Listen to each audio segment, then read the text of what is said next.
Sprawled on my back, I stared at the white ceiling. At least my bed was comfy. I had finished unpacking all my things and played with Andy for a while. Taking him out of the nanny's hands, she didn't seem to mind, and he definitely didn't. He really didn't like her. It was after dinner, and for me, it had been served up in my room. I was still banned from my stepmother's sight, apparently. I didn't really find that a punishment. I didn't like seeing her either. At 9, exactly, my phone rang. Surprised, I fumbled as I picked up. I wasn't used to being called. I usually didn't have any friends thanks to Jennifer. Of course it was Sarah. "Hey, Brittany," she chirped happily when I finally managed to pick up. "How's it going? Finished unpacking?" The girl hurried to ask. Then suddenly she added, "Oh, Bob says hi and Alexander is glaring. You are glaring." I couldn't help but laugh. Sarah was just so happy and impulsive. A lot like Dennis, actually. Only then did I realize that Alexander was probably Mr. Clitton's name. I liked it. It was a little old-fashioned, but it suited him. "Say hi back to them for me, Sarah," I told my friend, still smiling. "And yeah, I'm done packing. I'm grounded though," Brittany says. "Hi back, guys," Sarah repeated for me. I could imagine her lying on her back on the couch, her legs dangling of the top. It seemed a very typical position for her. Wait, what? Grounded? Why? I groaned as I threw myself backwards on my bed again. "You are not going to believe this, Sarah. Why?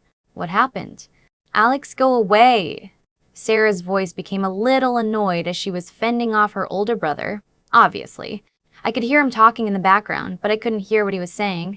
I was blushing now, even though no one could see me. The object of the reason for my grounding was right there. He might even be able to hear me talk. This was embarrassing. I got grounded because apparently I was flirting with your brother," I told Sarah as softly as possible in the hope that Alexander couldn't hear. "What? You didn't flirt with Bob. What are you talking about?" Sarah said loudly, though, and I really wanted to hit her on the head. Groaning again, I buried my face in my pillow. "Sarah, the other brother." "Oh, well, you weren't flirting with him either. In fact, you were the only one not flirting with him today. Much to his disappointment, I might add." "Ouch, Alex. That's not nice. Can you believe that Brittany, my own brother and legal guardian, just totally hit me?" "I would have hit you too for that, Sarah. I don't need your brother to hear all that." "It's embarrassing," I told my new friend softly, but I couldn't help but smile a little. Mr. Clitton wanted me to flirt with him, or was that just a joke? "Oh, I'm sorry, Brittany. Let me get outside, but really I don't understand why you're grounded." There was some muffled noise, then some angry comments towards her brothers, and then finally, the sound of a door slamming shut. There, now they can't hear a thing. "Now, Spill?" Sarah sounded a little out of breath. "Jennifer told my stepmom that I was flirting with him. That's all really. She just totally told her mom that I did pretty much everything she was doing. Oh, and I'm not just grounded. My stepmom is going to get my schedule rearranged so I won't have English from Mr. Clitton." I couldn't help but sound sad as I said that. Obviously, Sarah caught on to it. Or maybe she just thought I was sad I wouldn't have that class with her anymore. "That bitch? She's not going to get away with that, hun, I promise." "I'll take care of it." Then the girl laughed evilly. "I'll make Alex take care of it." "Sarah, he doesn't need to know." "It's no big deal," I hissed at her, mortified at the thought that she'd talked to Mr. Clitton about it. It was already embarrassing enough. We talked a while longer about all kinds of things, but then I had to hang up hurriedly. My stepmom was coming up the stairs, or maybe it was Jennifer. One or the other, because I could hear the clicking of heels. Shortly after I'd hung up and stuffed my phone underneath my pillow, my door swung open. It was my stepmother. She was smiling smugly. "You can pick up your new schedule tomorrow morning. Don't let me hear any more about this. Got it?" She slammed the door shut on her way out, swaying her hips as if a man was watching her. Maybe there was. You never knew when she took a date home with her. After all, my dad was already away on business again. The Dith, the most of our driders, and the Inger Vort. Despite the fact that it was still nice weather. Stephanie's long nails and bruising grip from the night before had left a dark bruise on my left arm, including a few gauges where her nails had cut the skin. At least you couldn't really see where she hit me in the face. At the most, my right cheek was a little more red than the left. Nothing a little makeup couldn't fix, though. When I came downstairs, my little brother was already in the kitchen, happily eating the pancakes the nanny had made for him. It seemed she'd finally done something right in his book. I smiled at the woman as she handed me a plate of pancakes as well. They were absolutely delicious. I could see why Andy liked her better now. After that, I made my way down to the garage to greet Dennis. He was leaning against the car with a smile on his face. He hugged me good morning enthusiastically. "Hey, beautiful." I shook my head. Save that one for Jennifer. She'll like it. Shortly after Jennifer arrived, she seemed in a really good mood, and it wasn't hard to guess why. My rearranged schedule, after all, she would have free reign during English now to get Mr. Clitton to fall for her. She was in too good a mood for me to distract her, much to Dennis's dismay, but it was both sickening and entertaining to watch Jennifer flirt with him. When we arrived at school, I waited for Jennifer to get out and gather the crowd around her. I didn't need to get caught up in that. It would probably result in a fight between me and her. She really liked to make fun of me in public. Dennis said goodbye to me when I got out, wishing me good luck facing the day. It felt like I would need it. As soon as I got out of the car, I was tackled into a hug by Sarah. There you are. You took your own sweet time getting out of that car. You hiding some hot guy in there? She tried peering through the dark-tinted windows, but apparently didn't see a thing as the car was already speeding away. I laughed. As a matter of fact, I am. Dennis, that's the driver. He's pretty cute. But don't ever tell him I said that. Sarah's eyes got the size of tea saucers. Oh my, I didn't expect that answer. You dirty girl. For some reason, my skin was tingling, and when I looked up from Sarah's face, I realized it was because Mr. Clitton was standing right next to her now. A scowl on his handsome face that told me he'd heard what I had said. I was immediately blushing. Oh shit, why did I say something like that? That was more Jennifer's thing to say anyway. They're all assuming I was doing something with Dennis now. Dennis and I are just friends, you know? He's the driver. I only see him when he drives us here and when he picks us up. I tried to explain more for Mr. Clitton's benefit than Sarah's. I didn't know why I wanted to make it clear to him that we weren't dating. Mr. Clitton was already brushing past me so he could get inside. I couldn't help but stare after his retreating form. He was so well-built, with a perfect butt. Oh, get a grip on yourself, Brittany. Sarah was smiling as she looked at me, that knowing look in her eyes again. Come on, hun, let's get inside and find that new schedule of yours. She pulled me with her by my hand, her grip surprisingly hard and strong for her slight build. Bob followed behind us. It seemed as though he followed his little sister everywhere if he could. I could understand that. Sarah was the type that needed watching over to keep her out of trouble. I hate my stepmom, I told them fervently as we reached the office. It's not fair. I didn't deal anything, unlike Jennifer. Sarah was nodding. Don't worry, I told you I fixed it. You had Alex fix it, corrected Bob from behind us gruffly. But a look over my shoulder told me he was smiling in amusement at his sister. It was obvious they got along great. The lady at the desk handed me my new schedule without looking at us twice, and I scanned it over hurriedly, gasping in surprise when I realized I had not only kept my English period with Mr. Clitton, but swapped my last class of the day from Spanish to biology with Mr. Clitton again. I have 2 classes with your brother as teacher now? I asked, utterly surprised. Biology, which before I had Spanish with Mr. Clayton, instead had been completely boring and horrible. But this was worse. This can't be right.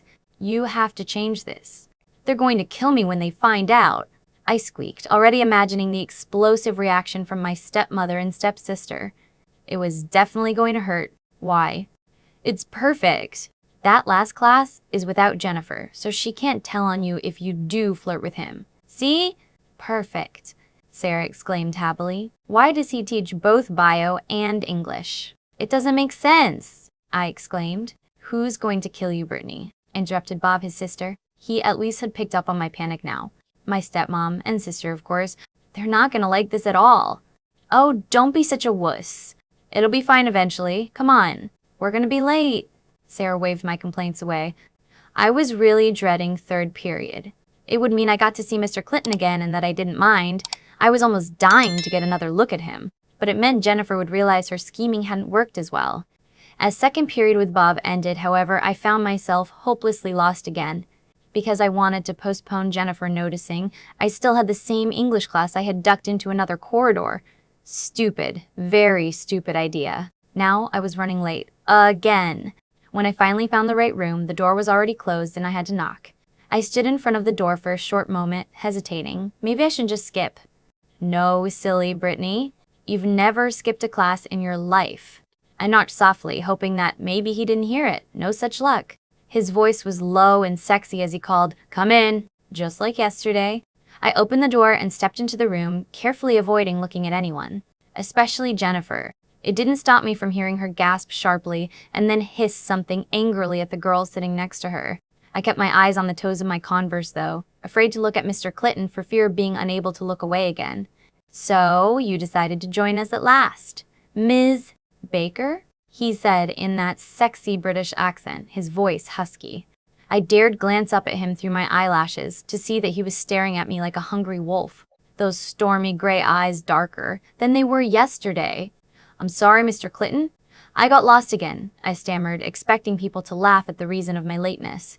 The fact that it was true didn't make it any better. To my surprise, only a few people laughed, one of them obviously Jennifer, the rest her follower girls.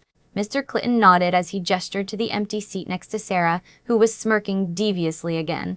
"Detention this afternoon? I don't tolerate tardiness, especially not twice in a row." He sounded so stern, I couldn't keep myself from flinching at his tone of voice. As I passed him, though, on my way to my seat, I could feel goosebumps rise on my skin. I didn't fail to notice how he shivered either, nor the sharp intake of breath he took. I slid down as low as possible in my seat, hoping nobody would notice me for the rest of the lesson. Sarah just patted my hand softly once, and then focused on Mr. Clitton too. He was talking about the book we'd be reading in class. Unlike yesterday, he was seated behind his desk now. He looked tense and uncomfortable, and I wondered what the reason for that was. His eyes constantly strayed towards me. Every time I looked up, he would just be looking away from me, exactly opposite of yesterday. Jennifer's behavior was horrible. She was constantly raising her hand and asking questions, most of them having something to do with how she couldn't find something in her book. It meant he had to go over to her. She took that opportunity to rub against him in any way possible that didn't look like it was on purpose. It made my blood boil. She was just such a dirty bitch, and she didn't even care that Mr. Clitton could totally lose his job. It felt horrible that she was the one touching him when my hands were itching so badly to run my fingers through his dark hair and across his pale skin. When at long last the class was over and nearly everyone had left, Jennifer stayed behind to flirt some more with him, casting angry glares in my direction for still being there. She didn't know that Sarah was the one holding onto my arm tightly so I couldn't leave. Mr. Clitton was running his hands through his hair in obvious annoyance. "Jennifer, ask a classmate if you have so much trouble keeping your place in the book. I can't help you with every single detail." After that, she trailed off a little uncertainly. She obviously didn't understand why her charm wasn't working on him. I could only say that I was ridiculously relieved about that, and for that I had to scold myself. He's a teacher. Alex. What the hell? Detention? That's just totally unfair and uncalled for. She was lost. "Where's your sense of chivalry?" Sarah exclaimed. She was still holding on tightly to my arm and had dragged me all the way over to his desk, bringing me agonizingly close to him. Close enough that I could feel his body warmth and that I could practically feel how tense he was, too. "She was late, Sarah. Now go all right?" "I need to prepare for my next class," was all he said, sitting down in his chair heavily. "Fine," my friend hissed, and then she pulled me with her out of the class. I cast one quick look over my shoulder and met his stormy gray eyes. They were smoldering, and it made me very warm all over, especially low in my body. During lunch, we chatted idly. That was until Jennifer waltzed past us, glaring daggers at me. Oh yeah. I was so dead when I got home today. I was almost happy I landed a detention. At least, that meant I'd be home later than usual. The rest of the day passed by in a blur, until biology, of course. Neither Bob or Sarah had that class with me, so I had to sit in the back, all by myself. I didn't mind that much. I had an unrestricted view on Mr. Clitton, and no Jennifer shamelessly flirting with him either. He didn't look all that much at me here. He seemed more at ease as he explained things, gesturing with his hands as he talked animatedly. He was definitely a good teacher because even those that struggled seemed to understand everything by the end of class. He just explained everything in such simple, easy words. It was a pleasure to be with him in the room this way, and I had almost forgiven Sarah for doing this to me. His voice just gave me shivers, and it was so easy to get lost in a daydream where I could date him, in which he was absolutely in love with me, and mostly in which he was running those strong hands over my skin in some way, bringing me pleasure. I was blushing furiously when I realized what I was thinking of. The class was already emptying out, and I started stuffing my things back into my backpack hurriedly. Don't think like that, Brittany. Bad thoughts. Bad girl. Suddenly, he was right next to my desk, looming over me because he was so bloody tall. "Did you forget you had detention with me, Brittany?" He was smirking, and it looked absolutely delicious. I just wanted to kiss his lips. I shook my head as I blushed scarlet. "Bad girl!" "No, I didn't forget, Mr. Clitton," I muttered softly. The classroom was deserted now and the door closed. I was sure no one was going to disturb us. That made me swallow convulsively. Why was he so close to me? Didn't he know how badly I just wanted to touch him? As if he heard me, he stepped back a little, sitting down on the desk next to mine. How come you keep getting lost? It's not that difficult to find your way around here, he trailed off, sounding unsure of how to continue. I'll tell Bob to escort you tomorrow, he won't mind, he said then. I'm sure I'll be on time tomorrow, Mr. Clitton. No need to bother Bob, I said as I shifted in my seat uncomfortably. Was I going to have to do anything? Or were we just going to sit here and talk? That seemed a little unusual. Suddenly, a hand shot out and grabbed my wrist, his other hand yanking my sleeve up. It didn't hurt, but he wasn't particularly gentle either. Mr. Clitton, I exclaimed, a little shocked. You're hurt, was all he said, his voice tight, controlled as if he was keeping anger at bay by a small thread. I stared down at my arm, at the bruise and cuts my stepmom had given me. Oh, yeah, it's nothing, I told him. It's not nothing to me. Who did this? Suf, he said, still in that tight voice, but his stormy eyes showed concern. It woke that warm feeling inside me again, my stomach fluttering. No one, I muttered. He didn't need to know that this happened plenty of times, always small things of course, but it did happen often enough. Britt, don't lie, he exclaimed, sounding more frustrated than angry now. His left hand was still holding my wrist while his right hand was running over the bruise, checking the cuts, as if to make sure it wasn't too bad. I shivered at both his touch and the use of that unfamiliar nickname. Only Andy occasionally said that, but he shortened my name to so many things. It felt really nice to have him call me that. It's none of your business, Mr. Clitton, I forced out. My eyes were trying to close, and my body was already leaning into him, yearning to get as close to him as possible. Suddenly, he let go of my arm and stepped backwards. Please, don't call me that. I hate it, makes me sound old, just Alexander or Nathan or Alex, he complained, and suddenly he sounded just like a teenager, albeit a very hot, very masculine teenager. Eh? Okay, Alexander, I said slowly, confused by the sudden change of topic. This time, I was sure I didn't imagine it when I saw him shiver. His eyes closed for a second. Good, was all he said, but the words sounded husky. He turned around and walked back to his desk. Take the time to do your homework or something, Britt, I shivered as he uttered that nickname again. Why did he do that? It wasn't proper. Nor was telling me to call him by his first name, Salians Highwells. Stahl ish hast, or sees de sell ish Stahl, I gome Mamie. First he's de sell Fort Roop, Dalians. Danis had come back to pick me up when I was finally allowed to go home. I had finished all my homework by then, and the tension in the classroom was so thick you could have cut it with a knife. It wasn't necessarily bad tension, more like sexual tension, and that was just plain wrong. He couldn't be feeling that too, could he? Oh God, what if he thought I wanted to get into his pants like the rest of the female students? As soon as I got home, I remembered in what trouble I was. Stupid. How could I have forgotten?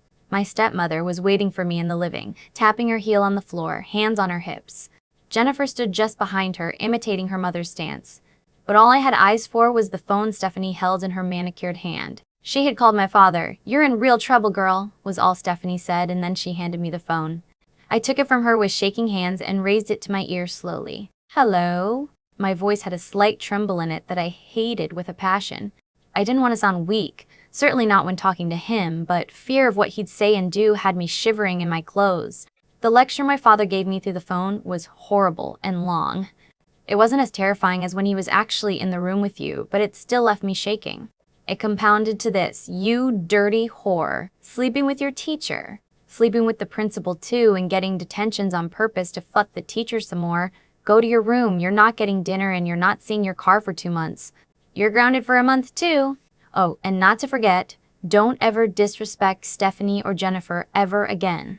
I was to do exactly as they told me at all times. He also reminded me how much I was like my mother, who was a dirty whore too. He couldn't believe how I spat on his generosity and hospitality with my disgusting behavior. After I hung up, I didn't say anything, but simply trudged up the stairs to my room, closing it behind me, and then locking the door. I felt like crying. Nothing was ever fair since my mother died. I only opened the door a little later to let in my little brother. We fell asleep on the big, empty bed together. When Danis drove us to school that morning, he kept casting me concerned looks, and I knew it was because my eyes were a little red and puffy. It hadn't gone away even with the shower I took. After Jennifer had gotten out of the car, I hurriedly told him, Sorry, Ely.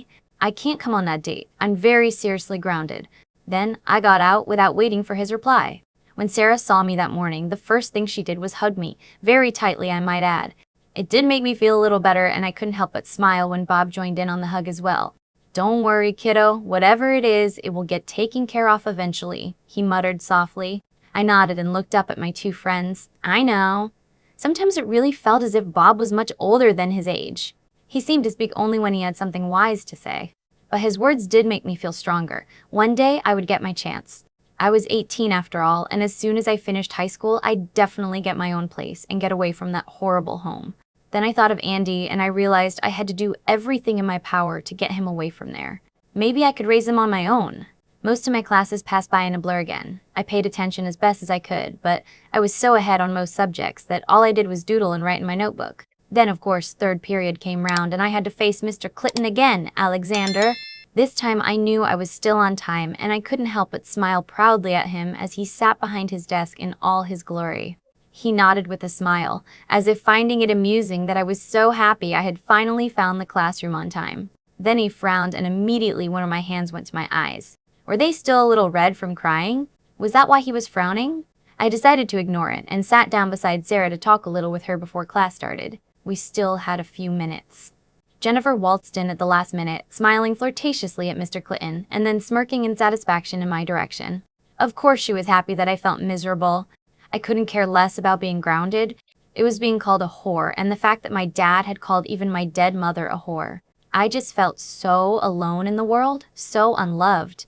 Just to remind myself that at least my mother was watching over me from heaven, I touched the angel wing hanger around my neck. That usually cheered me up a little, but just like last night, it didn't really help. I knew that Andy was very unhappy too. It made everything so much worse. I wanted to see him happy at least, even if I wasn't. I was so lost in thought that I didn't even notice when class finished and people left. I didn't even notice how Sarah had gotten up and left. What shook me from my reverie of dark thoughts was a pair of warm hands as they softly lifted me right out of my chair. Then, before I could protest, I was pressed firmly into a hard chest, a pair of arms wrapping around me tightly. I knew it was Alexander, but it felt so incredibly right to be in his arms that I didn't utter a word. I just leaned in and allowed myself to relax. My skin was warm and tingling, and that feeling in my stomach told me I was falling very rapidly for this young, handsome man. Alexander just held me for a while, his arms holding me close, one of his hands tracing patterns on my back. Neither of us spoke. Eventually, he slowly let go. "Britt," his voice was husky again, "go eat your lunch." I left him in that classroom, seated on the edge of a desk. He was staring ahead of him as if he was lost in thought. I didn't look back as I walked, even though I very badly wanted to go back and curl up in his arms again.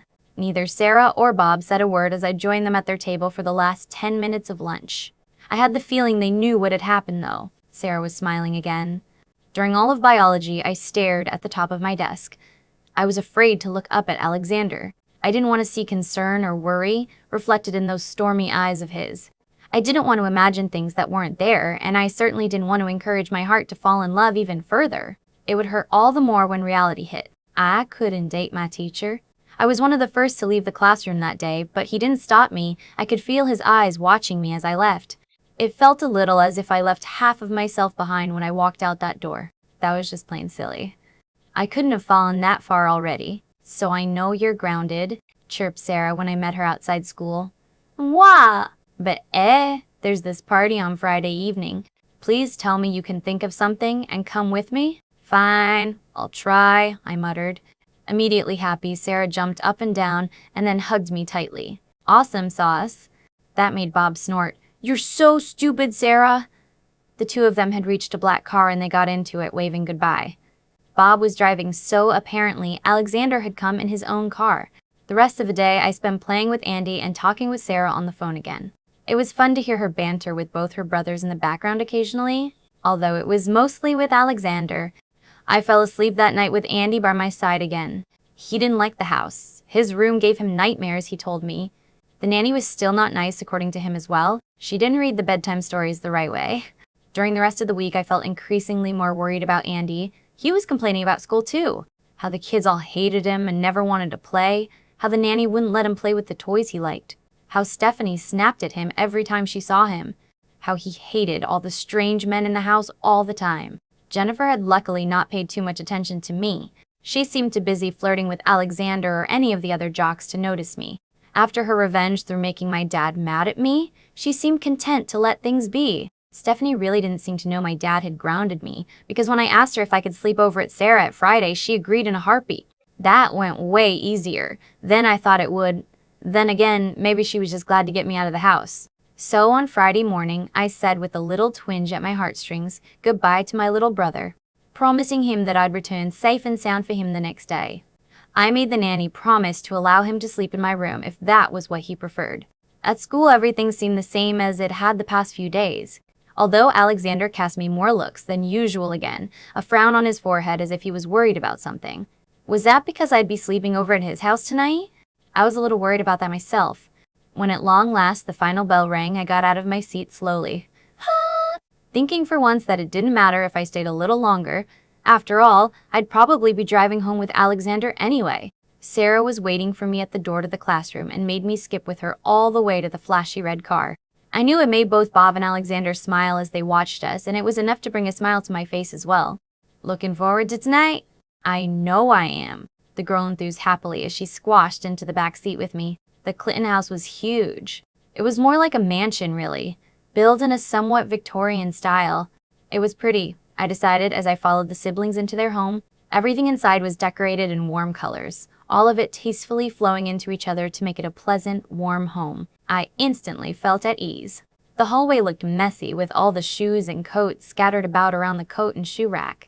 There was a wide silver dish on a dark wooden cabinet against the other wall, and Alexander carelessly tossed his keys in it before disappearing deeper into the house. Bob cast Sarah one look, smiled at me, and then said, "If you need anything, I'll be in my room." Then he too darted away up the stairs and out of sight so quickly that I barely saw it.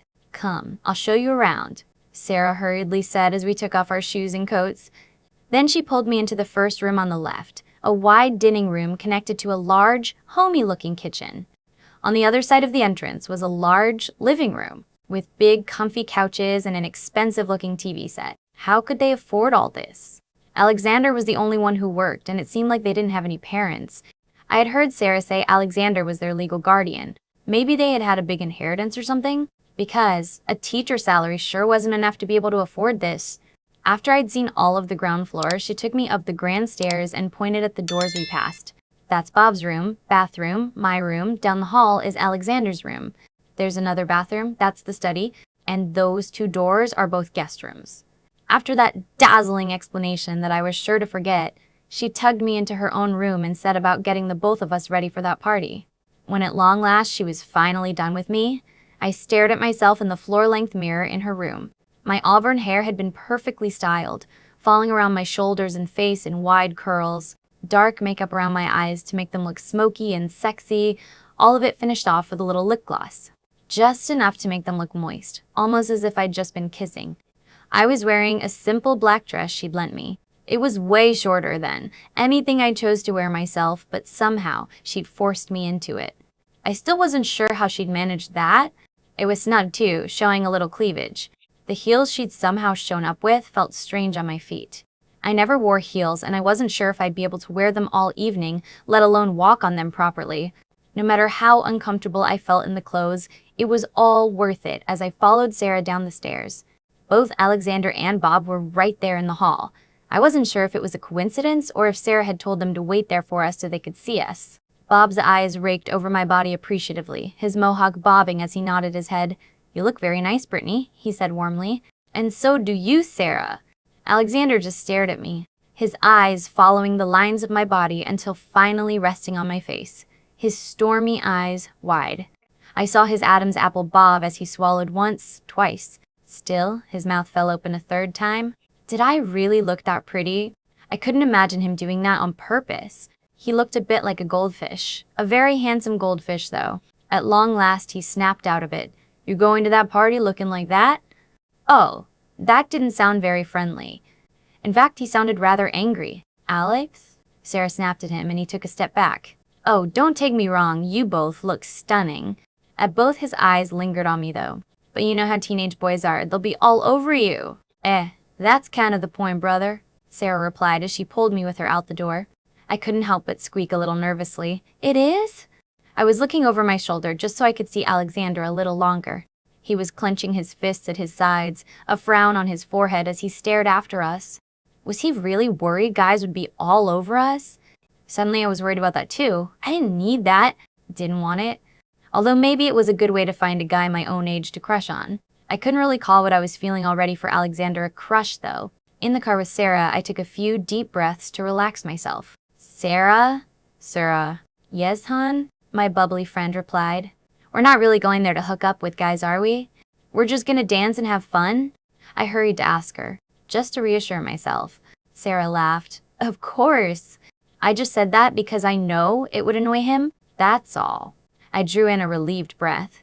Phew, that was one thing less to worry about. Now all I really had to worry about was probably seeing Jennifer at that party. She would definitely rat me out to Stephanie if I did something there that would piss her off. When we reached the house, the party was held and everything was already in full swing. Loud music was pouring out through the brightly lit windows. There were a few people on the front lawn, obviously drunk. The front door was open, so Sarah let us in herself, then confidently pulled me with her through the mass of dancing bodies in the living room. In the kitchen, she handed me a glass and filled it with water from the faucet. Never accept a drink you didn't see being made. Always make sure, know exactly what's in it, okay? Loads of pervs around here, Sarah advised me.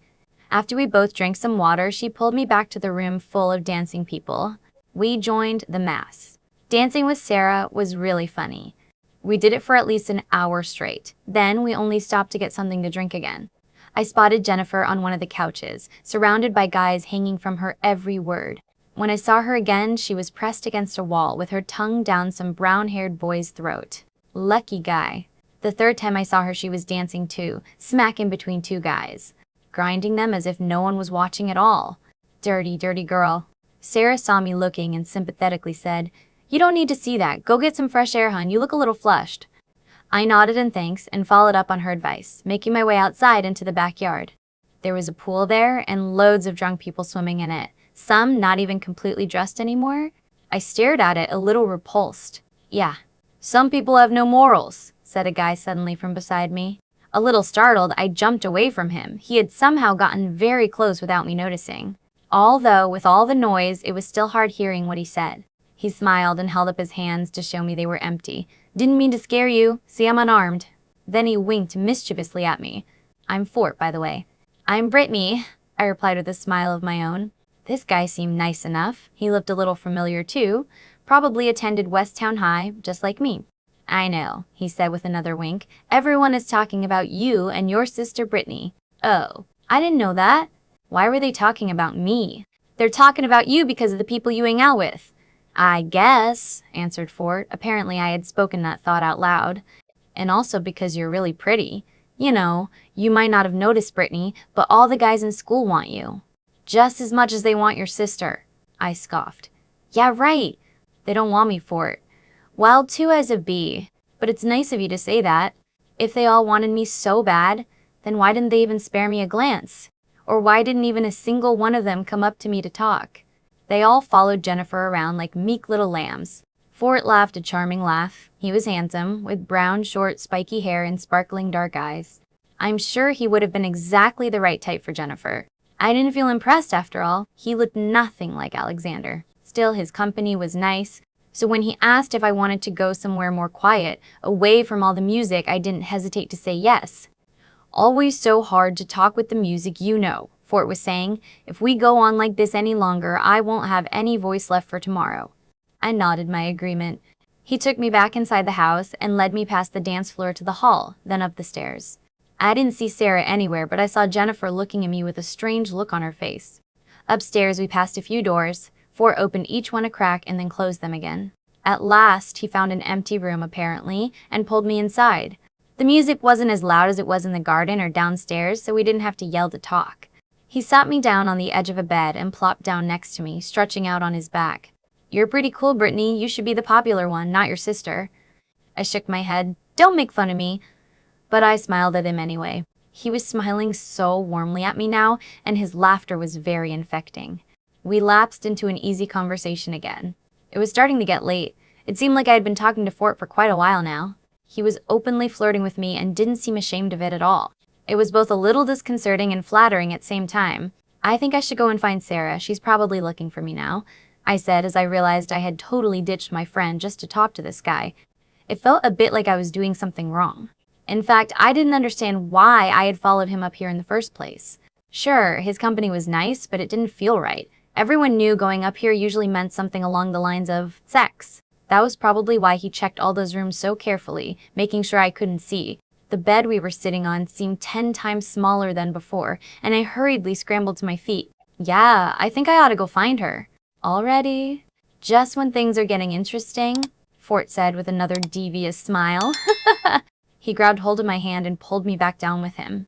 I was a lot closer to him now than before, and suddenly I realized that I could smell alcohol on him. "Fort, I really should go. Sarah is looking for me." I hoped that was true and that at any minute now she burst through the door to get me away from there. The boy had lost all his charm from before. It really seemed as if he transformed from easygoing and relaxed to angry. A strange snarl passed his lips, and then suddenly he was on top of me, pushing me down roughly with his body weight and his hands. His lips attached themselves to mine forcefully, and I tried desperately to push him away. Moving my head sideways helped a little. His lips were on my cheek now. It didn't stop him from trailing kissed over the exposed skin all the way to my ear where he bit down on my earlobe. "Let go. Stop it." I yelled, but my hands were trapped uselessly underneath his heavy chest. He was forcing my legs apart with his knees. Somehow my black dress had already ridden up to expose my panties and part of my stomach. Why was he so bloody heavy? Why couldn't I fight him? I had never felt so helpless and so defenseless, and above all so stupid in my entire life. One hand had roughly taken hold of my breast, and he was squeezing hard enough that I moaned in pain. "Please? Stop it," I whimpered as desperate tears started forcing their way out from beneath my lashes. "I know you want me, baby. You like this, don't you?" Fort was saying. "What?" "No, I don't." "Let go of me, you asshole." I screamed as I hit him as hard as I could with my free hand on his head and neck and shoulder. Anywhere I could reach him. He grunted in pain when my fist struck his eye and then raised himself so he could get a better grip on both my hands. It meant my left leg suddenly had more space to move, and I prayed, "Please let this work. Please." Drawing back my leg, I brought up my knee as hard as I could, rejoicing when Fort screamed out in pain. He doubled over, grabbing for his crotch, moaning and cursing my name, but I was already pulling down my dress and running out the door. I hoped he couldn't walk for days. I was still crying as I dashed down the stairs, straight through the living with its crowded mass of people. Then finally, I was out the door and pounding down the street as fast as I could. I never, ever wanted to go back there, and I certainly never wanted to see that Fort ever again. I'd only gone as far as a few streets when I stumbled and twisted my ankle, all due to those stupid heels. I didn't bother getting up, but just brought my knees to my chest, hugging them tightly as I cried. How could I have been so stupid? I walked right into that. What was wrong with me? Shivering, I clutched my arms more tightly around my body. I could still feel his hands on me, his lips, feel him touching me. Oh God, he'd just gone and stolen my first kiss. I had let some idiot steal my very first kiss. The thought made me cry even harder. Stupid, stupid, stupid, stupid. This was all my own fault. Shh. It's not your fault. Never your fault. You're safe now. It's okay. I promise you're safe. I'll protect you always. Nobody is going to harm you, a soothing voice with a British accent whispered into my ear. I would recognize that voice out of a million, and I didn't push him away when he wrapped strong, warm arms around me. Easily, he lifted me off the ground, pressing my face into the crook of his neck tightly. Tears were still pouring from my eyes, soaking his shirt, but he didn't let go when I tried pushing away. He was still whispering an endless stream of soothing words, all delivered in that enchanting accent. I had the feeling of motion, but with my face pressed against his neck, I couldn't see anything. Was he taking me somewhere? Focusing on that stream of words for a moment, I realized he was telling me he was taking me home. It was interspersed between all the "you're safe, I'll protect yous." Warmth hit my body and I heard a door close. Then I was shifted in his arms as he sat down, holding me in his lap. Only then did he let go enough so that I could pull my face away from the crook of his neck. I almost didn't. It felt nice to hide there. "Bob, go check on Sarah. I didn't have time for that," Alexander said out loud suddenly. The loud noise made me flinch, and it resulted into him spewing another stream of calming comments. He was stroking my back now, tracing patterns again. My body was still in a panic state, shivering, my fists clutching tightly onto his shirt, my heart beating rapidly in my throat, tears pouring down my cheeks. I tried to focus on his embrace and his calming voice, but it was hard. The memories of what had just happened kept resurfacing. On top of that, my mind kept blaming myself for being so stupid and following that boy upstairs in the first place. I should have noticed what his intentions were. My sight was blurry and I kept my eyes downcast. I was too afraid to see the accusation in Alexander's eyes. He must think I was stupid too, especially because Sarah had made it seem like we both wanted attention. Shh, Britt, it's okay. I got you, promise, Alexander was saying when at long last I had calmed down enough to stop my sobbing. At the moment, I was still clutching his shirt tightly as I cried into it, but he could tell I'd calmed down somewhat because he'd stopped whispering and was instead just pressing me tightly to him. It felt a little as if he was afraid to let go. I had the strangest feeling that I wasn't alone in my head, my thoughts slowly filling with warmer, more pleasant things. Like the white beach I used to spend all my days in the summer at. Whatever presence filled my mind, it touched everything with gentle caresses, making me feel loved and safe above all else. Briefly, I wondered if it was my mother, but at that thought, Alexander chuckled softly. It made his chest vibrate against my cheek, and without my consent, a soft moan escaped my lips. The feeling of his chest moving so warmly against me had sent hot tingles through my body. At the sound, Alexander froze underneath me, and then I heard a groan, soft, almost muted, as if he tried to keep it in. "Britt," his voice whispered silkily after a while, "will you tell me what happened?" His voice was very gentle, but it wasn't hard to hear the underlying anger, barely contained. Curled up against him, warm and feeling safe in his arms, I had almost fallen asleep, comforted by that warm caress on my mind. I stiffened, worried the anger in his voice was meant for me. "Shh, it's all right. You don't have to tell me," he said, rubbing my back soothingly. My mind suddenly felt swollen with all the warmth and love. Love? I was sure that was it, although I had no clue if this was coming from Alexander or if I was just imagining things. It wouldn't surprise me if I was, after all that had happened tonight. "He touched me," I croaked, my voice hoarse from crying so much in such a short time. Alexander made the strangest sound I'd ever heard a human make, he growled. Like a real animal would? A predator? I shivered and couldn't stop myself from looking up at his face. He looked angry, his eyes so dark they almost appeared black. That had to be a trick of the light. It wasn't possible for eyes to have that color. But his touch was very soft when he ran his fingertips over my cheek, down to my throat. He let them rest on the pulse there. I swallowed and found myself saying, "He stole my first kiss." My first kiss. Shivering, I added, "He stole everything." I kept saying no. I kept pushing and hitting him. Another growl erupted from Alexander's throat, loud enough to make my ears ring. Definitely not a sound a human should be able to make. It sounded like a lion roaring, yet I wasn't scared. His hand on my waist was almost bruisingly tight, but the other one ran across my shoulders and back, checking for injuries. His nostrils flared as if he was smelling something, and it wasn't something he liked. "Everything?" He forced out, his mouth barely opening, his voice distorted. The British accent was gone, replaced by something that sounded a lot more Irish instead. "Impossible! I would have smelled the—" He trailed off, looking shocked to have spoken those words out loud. Smelled what? He was confusing the hell out of me. "Continue à gramo croyez," he said when the silence stretched. I was simply staring at him. Did I imagine it, or had his eyes really turned back to a much lighter shade? The same stormy gray I'd seen that first day we met. I feel so stupid. He seemed nice, and I wanted to get my mind off things. I shivered when I could only just refrain myself from saying you instead of things. It was becoming harder every minute not to pay attention to the fact that I was sitting in his lap, being held by his arms. We just talked, for at least an hour. I didn't think any of it when he asked me to go somewhere quiet. I trailed off again, looking away from his face as shame colored my cheeks. I was such an idiot. Alexander was still tense, but again I felt a caress across my mind. It told me not to doubt myself. I had been naive, not stupid. Sarah should have warned you. She knew you'd never been to such a party before, Alexander said out loud, adding on to the caress in my head. Sarah shouldn't have to babysit me. "We're both 18, I said defensively. I suddenly felt the urge to let him know clearly that I was an adult too. When he chuckled, his chest vibrated against me. I had to bite down hard on my tongue to keep from moaning again. Flushing with embarrassment, I had bit hard enough for the coppery taste of blood to spread through my mouth. I wanted to leave. He just jumped on me. He stole my first kiss.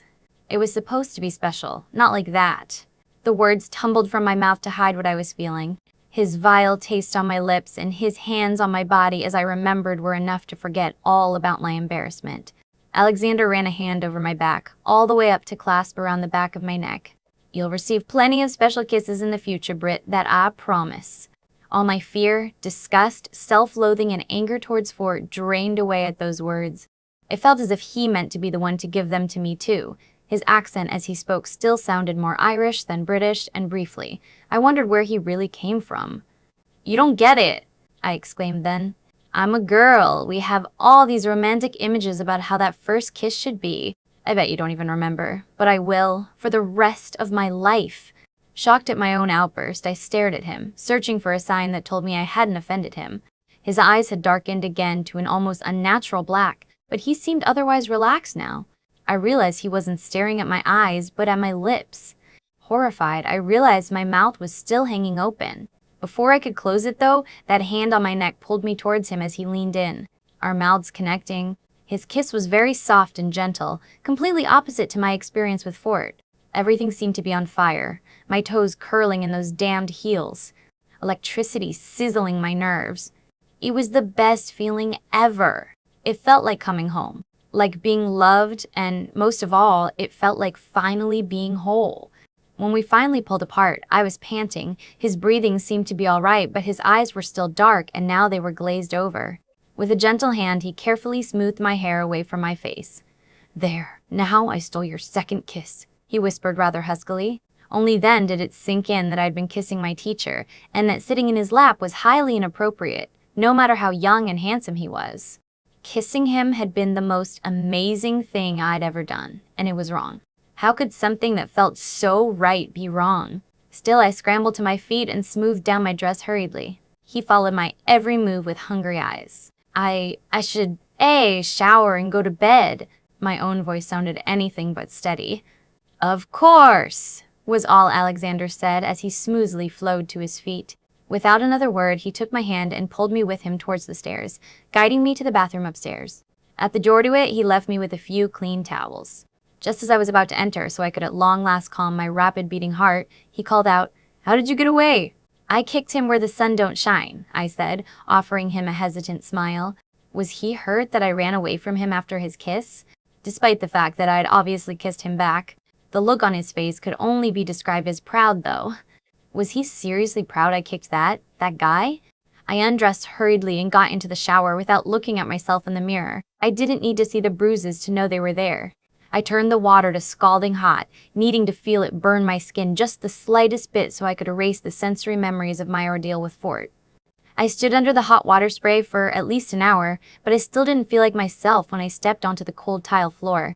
I felt dirty even though I'd never been this clean. I felt vulnerable, naked, so I quickly dried off and slipped into my PJs, loose sweats, and a too large shirt. Even dressed, I still felt vulnerable and lonely, but I didn't dare go find Alexander to keep me company. Instead, I went to the guest room Sarah had prepared for me earlier that day. The room was large and white, but the curtains were heavy. The large bed in the middle looked like a giant ice cube. I curled up in the middle of it and piled the blankets high up around me. It was cold and I felt exhausted from all the stress. Pretty soon, I was shaking again. I felt like crying because I was still angry at myself for falling into Fort's trap so blindly. Before the tears could fall, I felt that presence in my mind again. It seemed as if I could almost hear a strange lullaby in my head. The melody soft and beautiful. The words, if there were any, were in a strange language I couldn't understand. It had that Irish sound to it, though. I fell asleep thinking of soft, drizzling rain, rugged yet beautiful green nature, and Alexander's kiss. All of it was saturated with a warm feeling of love and complete acceptance. Faintly in the background, I heard the voices of Sarah and Alexander talking. Alexander sounded very angry. The touch on my mind was suddenly gone, but I was so relaxed that I fell asleep very shortly after that. I woke up panting as if someone had been holding me underwater while I struggled to get air into my lungs. Shaking all over, I remembered only too clearly what my nightmare had been about. Fort. Only he wasn't really Fort, because somehow halfway through reliving my memory of the night, he changed into a snarling wolf. bigger and more menacing than any wolf I'd ever seen. He'd been drooling all over me as he opened his mouth with rows of gleaming white sharp teeth, ready to tear my throat out. Then out of nowhere, such as only happened in dreams, Alexander had appeared, flinging the wolf off me, attacking it with his bare hands. I wanted to scream and pull Alexander away from the snapping jaws, but someone was holding me back. Alexander was growling while the wolf snarled, and soon all I could see was matted brown fur. Alexander buried underneath the huge creature, blood pooling around the wrestling forms. Alexander's blood. I shook my head to dispel the dream, but fear was racing through my veins. I was both scared for Alexander's life, unreasonable as it was, and terrified of Fort for a whole new reason. I couldn't shake the thought that he really was a wolf. A wolf in sheep's clothes. The large, dark room had shadows looming everywhere, and I couldn't take it anymore. I yanked the blankets that had tangled around me away and nearly fell out off bed in my hurry to get to the door. I'll just go to Sarah, I thought. She'll understand. Even though a small part of me thought, wouldn't you rather go to Alexander instead? I nearly screamed at the shadow in the hall, but it was only Bob. I didn't mean to scare you, he mumbled apologetically, his blue eyes gleaming silver in the sparse light. It reminded me of the eyes of a cat. My heart was hammering in my chest, and it seemed he was looking straight at it instead of my face. That's the room you are looking for, Bob said, one long arm stretching out gracefully to point at a door a little ways down. Thank you, I mumbled, already rushing towards it. His strange behavior was only spurring my panic on. I didn't really have a clear idea of what to do when I reached Sarah, but I was sure she would calm me down. I stumbled through the door ungracefully, closing it behind me with a click that sounded louder in the silence next to my heavy breathing. This room was even darker then, the guest room, but I could faintly make out the bed. I hurried towards it. I was lucky there was nothing in my path. Are you awake? I asked softly, trying desperately to calm my breathing and heartbeat. Sarah didn't need to know how shaken I was. Of course I glamo growy. What's wrong? The suave voice that spoke from the dark was distinctly male, and I knew from the furious blush and the tingling spreading over my body that it was Alexander. Oh, Bob sent me to the wrong room. My tongue stuck to the roof of my mouth, making it hard for me to speak. Suddenly, a loud bang echoed through the house. It had me nearly jumping out of my skin. Nightmare, I squeaked, the shock helping me speak. I was chanting in my head, please don't send me away. I don't want to be alone. Please. A warm hand gently grabbed mine and pulled me closer to the bed. Rustling told me he pulled back the blanket. Call me here then. He quickly pulled me into the bed with him, although memories of my ordeal and the dream had me rushing into his arms as soon as the words left his mouth, my haste causing me to fall down rather than lay down. The blanket was deliciously warm, and so was his body as I buried my face in his chest. He wrapped his arms around me tightly so that there was hardly any space between us. Even through my panic, I could feel he wasn't wearing a shirt. Don't worry, I'll protect you. I'd never send you away, he whispered softly in my ear, his warm breath blowing across my face. Go to sleep. Agramo choi. I resisted the silly urge to run my hands over his skin to check if he wasn't hurt. It was just a dream. There was no such thing as Fort changing into a wolf and killing Alexander. A feather-light touch on my mind. Just the strong sense of love this time steadied my heartbeat. Alexander softly started humming, a lullaby, the melody familiar, although I recognized no words. The steady movement of his chest going up and down as he breathed right underneath my head was very comforting. The panic of mere moments before seemed but a faint memory, and soon I was asleep again.